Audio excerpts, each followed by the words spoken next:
¿Conocías el término escucha activa? ¿Lo habías escuchado? ¿Habías tenido la oportunidad de conversarlo con alguien? Bueno, en este capítulo, en esta sección, vamos a hablar de los beneficios que tiene la escucha activa, de hablar sobre los mitos que hay al respecto y de, por supuesto, poder entender los beneficios que genera. No solamente la etiqueta de la escucha activa por el respeto que puede involucrar, no solamente la escucha activa como una herramienta donde podemos informarnos, entender, aprender más, sino como un elemento que nos ayuda de manera transversal en nuestra vida. Muy poco por lo menos se conoce de este concepto en la universidad, en el colegio, y es una de las herramientas de las habilidades blandas más valiosas.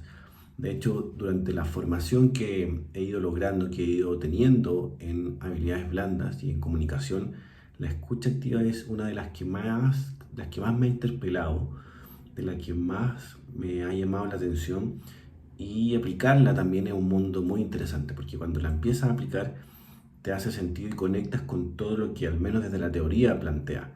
Y además que nos cuesta mucho escuchar, es un desafío constante. Escuchar tiene que ver con poder quitarse un poco el ego, con entender de que podemos salir más beneficiados escuchando. Y por supuesto cuando comenzamos a comprender de que la escucha activa además es una herramienta poderosísima de persuasión. Sí, una herramienta de persuasión que la usamos poco. Por lo tanto, tres puntos claves. Es muy importante para persuadir. Además, hay una regla donde deberíamos por lo menos escuchar un 80% y hablar solamente un 20%, y entender que además no se trata solamente de escuchar, sino que de no relativizar, de no tratar de subestimar, de alguna manera caricaturizar al comentario o la persona que nos está dando un punto de vista o transmitiendo alguna emoción. ¿Qué podemos sacar en limpio de la escucha activa? ¿Por qué es tan importante? Porque primero que todo es una oportunidad de aprendizaje. Cuando estoy en alguna situación y mi interlocutor sabe más de un tema, me callo y escucho. A partir de ahí me voy dando cuenta cuánto puedo aprender, cuánto puedo sacar provecho, en un buen sentido, de simplemente escuchar. Pero se trata de escuchar siguiendo el hilo conductor, no dejar la cara y me voy a otro lado en mi mente. Se trata de escuchar con atención plena, con escucha activa. Porque es importante también como segundo punto, porque cuando nos escuchan nos sentimos importantes. Y esto es parte de es inherente a la condición humana. Cuando alguien nos está escuchando nos sentimos importantes, y si uno de alguna manera se detiene un poco en las conversaciones, si hace el ejercicio de poner atención, la mayoría de las veces tratamos de llevar el tema hacia nosotros.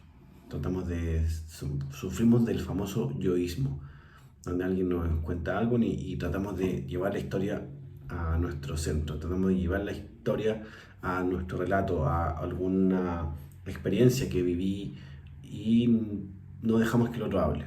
Entonces ahí es importantísimo poder dar esa pausa, ser consciente de que no se trata de quién es mejor o quién es peor, y tratar de dejar que el otro hable más.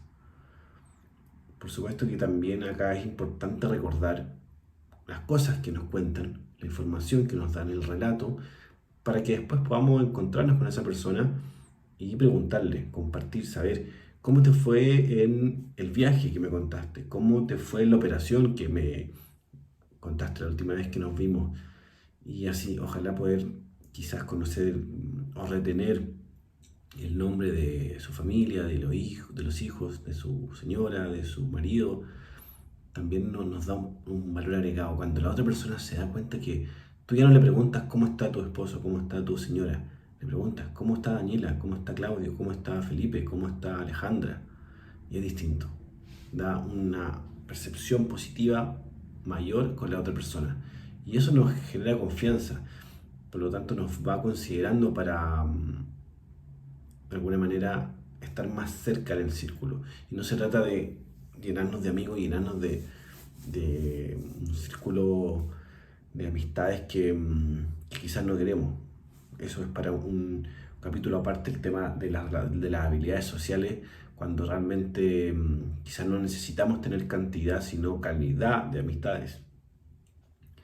Y como estadística, como promedio, de acuerdo a algunos estudios, nos demoramos 17 segundos en interrumpir a alguien cuando está hablando. No somos capaces de escuchar más a esa persona. Hagamos un ejercicio, esa es la invitación en este capítulo, hacer el ejercicio de escuchar más, de tratar de oír más al otro, pero también ir preguntando con un interés real, un interés genuino, no falso, no porque sí, porque y dejo la cara, como les decía, y me voy a hablar o me quedo pensando en otra cosa. Saber de manera con interés, como de curiosidad innata, qué más tiene esa persona por contarme. Siempre nos vamos a dar cuenta que la gente es muy interesante en general. Y me gusta recalcar lo siguiente. Cuando vamos a un evento, a una actividad, a una invitación, a un cumpleaños, a alguna sesión de networking, la persona más interesante siempre es la que pregunta más, la que muestra más interés en las historias de los otros. A veces creemos que voy a ser más interesante porque hablo más y porque cuento más y soy el que se lleva la atención del resto. Y es completamente el contrario.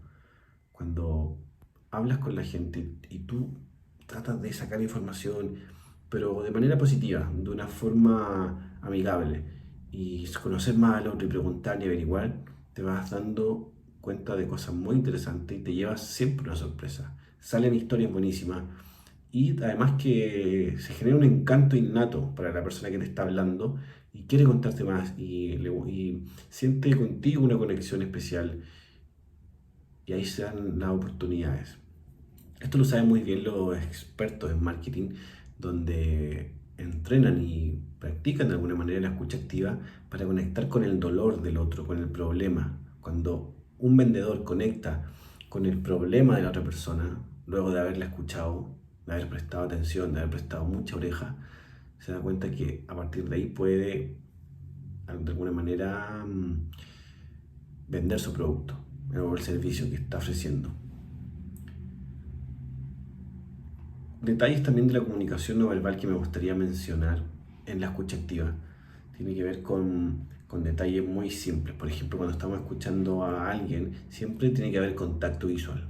No escuchen, no se pongan a interactuar con la gente y miren a otro lado. Un 80-20. Tampoco se trata de estar con la mirada siempre en el otro, pero por lo menos hacer el ejercicio de que sea un 80-20. Reconocer el lenguaje no verbal del otro, también poder tener la capacidad de poder identificar si está cómodo, si no está cómodo, si quizá podemos darnos cuenta por la vista hacia dónde está mirando, si es que realmente quiere seguir conversando con nosotros o no. Y agregarle también la idea de poder asentir mientras el otro habla. Asentir me refiero a estar con la cabeza de manera moviéndola de manera vertical y así escuchar, darle como ese feedback no verbal al otro de lo que estoy escuchando. Utilizar, por supuesto, nuestro propio lenguaje no verbal. Y esto es importante para que de alguna manera podamos dejar que nuestro cuerpo apunte hacia el otro, esté en dirección hacia la persona que nos está hablando. No te recomiendo que estés hablando con alguien acá y tu cuerpo esté apuntando hacia allá y estés de lado. Si por alguna situación de comodidad, de espacio, tengo que hacerlo, está bien, pero si realmente puedo apuntar con la totalidad de mi cuerpo hacia la persona con la que estoy hablando, es mucho mejor.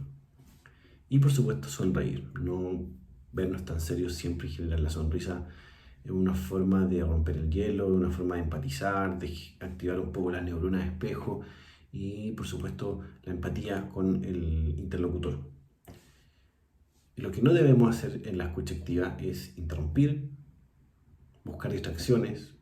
Nada más raro que estar escuchando, hablando con alguien y que esté mirando el celular, que esté incluso escribiendo, que esté distraído e incómodo, como que no lo recomiendo para alguien que necesite construir un lazo positivo, importante y de largo aliento con una persona.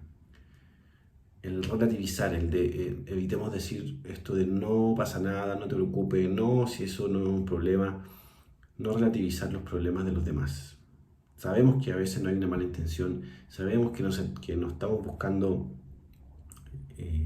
bajarle el perfil a lo que nos están diciendo, simplemente porque no tenemos la herramienta. ¿Qué sugiero en estas situaciones? Cuando alguien tenga un problema, incluso nuestros hijos, la idea siempre es apoyarlo. ¿Y de qué forma? Planteándole la siguiente pregunta. ¿Cómo puedo hacer yo para que te sientas mejor? ¿Qué puedo hacer yo para que tú te sientas mejor? Puede ser y probablemente no nos pidan nada a cambio, simplemente nos digan muchas gracias. Sin embargo, cuando planteo esa pregunta, le doy al otro la posibilidad de sostener el problema al nivel que él lo siente. Porque aunque sea que choque el auto y por mucho que tenga seguro, es una pena, una emoción, un conflicto emocional que desgasta, que duele y que al otro de alguna manera lo está gestionando. Y no podemos llegar nosotros a imponer un estado emocional inmediato en el otro simplemente porque creo y porque a mí no me afecta menos y decirle, bueno, pero esa polera se lava, se limpia, la lleva a la tintorería, pero quizás sí es importante para él. Por lo tanto, reitero la pregunta, anótenla, es clave. ¿Qué puedo hacer yo para que te sientas mejor? Y con eso nos quitamos esto de juzgar o reprochar. También es importante. Y por último, sacarnos la etiqueta, sacarnos el peso de creer que sabemos todo. Me gusta cuando hablamos de ser dueño de la verdad. No somos dueños de la verdad, no seamos los dueños de la verdad.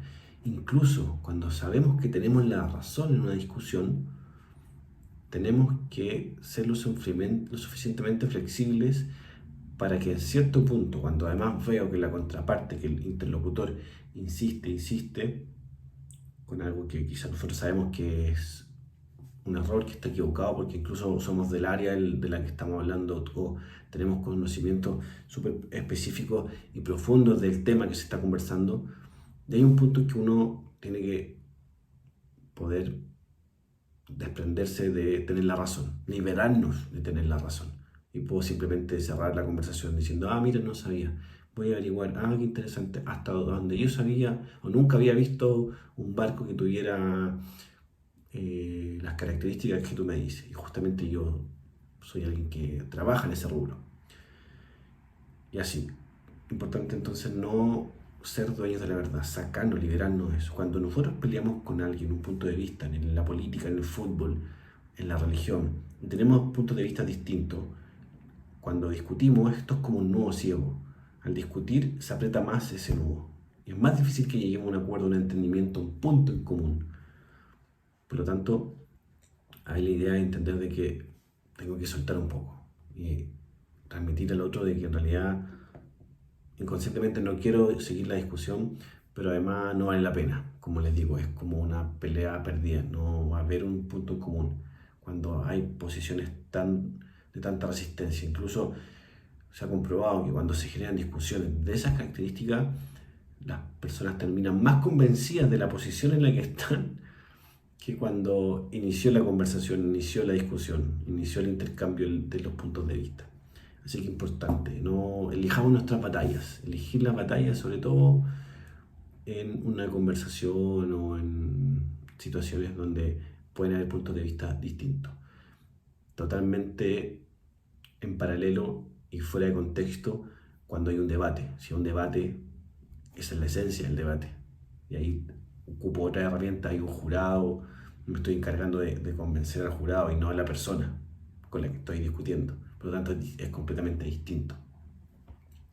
Y finalmente me gustaría agregar una cita muy importante e interesante del libro Mi primer millón, donde relatan la historia de los millonarios más icónicos del mundo contemporáneo y de los años 90, 80, incluso años 70.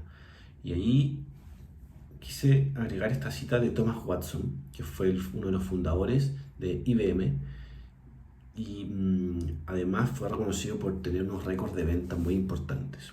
Volviendo al tema de las ventas. ¿Y por qué lo menciono? Porque él se hizo muy conocido por lograr cifras importantes de venta de cajas registradoras. Uno de los productos que vendía IBM en ese momento eran las cajas registradoras. Y cuando llegaba a Thomas Watson, donde un prospecto, donde un posible cliente, siempre le preguntaban y le decían, ¿para qué viniste si no te voy a comprar una caja registradora? Y lo que respondía Thomas Watson me dio mucha vuelta y quiero compartirlo con ustedes acá. Él le respondía, sé muy bien que usted no va a comprar nada y es por eso que he venido a verlo. Si estuviera seguro de venderle una caja registradora, habría venido con una caja registradora bajo el brazo. Si estoy aquí es porque deseo saber por qué usted no quiere comprar una caja registradora. ¿Qué hacía Thomas Watson? Conversaba con este prospecto, con este posible cliente y practicaba la escucha activa. Escuchaba, preguntaba a tal punto de que la otra persona llegaba a empatizar tanto que, ¡pum!, sentía una confianza especial, conectaba y le daba a conocer cuál era su problema, cuál era su dolor, cuál era su angustia, sus emociones, y probablemente ahí sucedía la venta. Cuando Thomas Watson le decía, bueno, pero quizás ese problema que, por decir un ejemplo, era que pasaba poco tiempo con su señora, con su hijo, o llegaba muy tarde de vuelta a la casa porque perdía más tiempo o le tomaba mucho tiempo la contabilidad del día o de la semana o del mes. De alguna forma lograba conectar y mostrar a esta caja registradora como la solución a ese problema, a ese dolor. Y por eso se generaron esos ventas y esos récords. Entonces, aquí lo agrego porque es un ejemplo muy claro, muy fácil, muy concreto, muy real de cómo la escucha activa puede transformar, puede generar un impacto tremendo.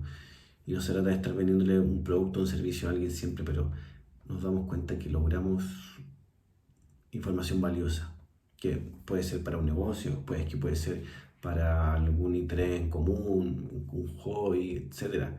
Pero creamos un vínculo especial cuando somos más capaces de escuchar, es importantísimo. Y bueno, el famoso Dale Carnegie, ícono de la formación en el desarrollo de habilidades sociales, siempre señalaba a lo largo de su libro Cómo ganar amigos e influir sobre las personas, decía lo siguiente: escuchar es el modo de persuadir a los demás con los oídos.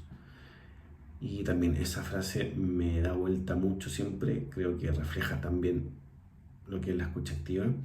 Y para cerrar este capítulo, indicar que la escucha activa es como el mindfulness, estar en el presente, atención plena, no estar pensando en lo que tengo que hacer mañana, lo que tengo que ir a dejar, ir a buscar, y tampoco quedarme en el pasado.